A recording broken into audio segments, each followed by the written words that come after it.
Ko lai velk mugurā? Šis jautājums sievietēm vienmēr ir aktuāls, bet īpaši decembrī un janvāra sākumā, kad notiek dažādi Ziemassvētku un gadamīs pasākumi. Mums radās jautājums, ka varbūt labus variants var atrast tepat Limbažos vietējā veikalā Stils un Prestižs. Tāpēc esam šeit atnākuši kopā ar 3 burvīgām dāmām un skatīsimies, ko var atrast. Kā redzat, es arī esmu jau saposusies. Šie ir mani jaunā gada svārki. Es domāju, ka kaut ko tādas uzdrošinos vilkt tikai vienreiz, jo jaungada naktī var atļauties visvairāk. Un šie svārki ir labi ar to, ka tajos var burvīgi iet sagaidīt salūtu. Es atklāšu kādu noslēpumu, esmu uzvilkusi pa virsu biksēm. Un tas ir tāda, neviens to neredz un nenojauš, bet līdz ar to jaungada naktī nenosalt.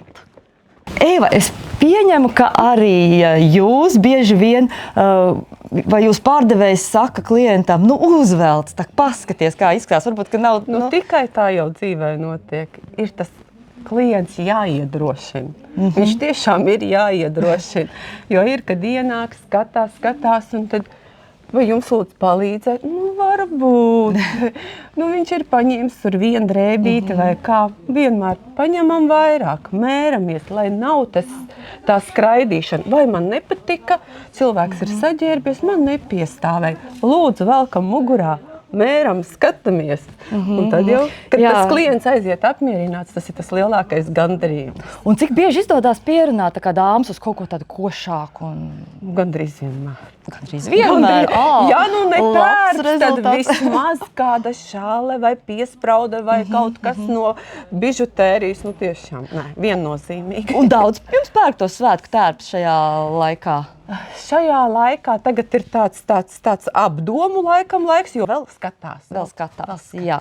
Skaidrs. Un kas būtu tā kā jāvelk? Jāvelk ir tas, kas cilvēkam vislabāk patīk, ērti jūtas, jo pēc visām modes tendencēm, tur žurnāliem, ne katram viss tas piestāvēs. Bet to toni vai to akcentu vienmēr tomēr mēs varam atrast, lai būtu moderns, izskatīgs un labi justos. Tātad, iepazīstināšu ar mūsu burvīgajām dāmām. Ar mums kopā pucēsies Jautrīta Leksdiņa un Aneta Ģērmane. Un viņām līdzi ir arī jaunākā ģimenes locekle Annija. Skatīsimies, kas mums sanāks.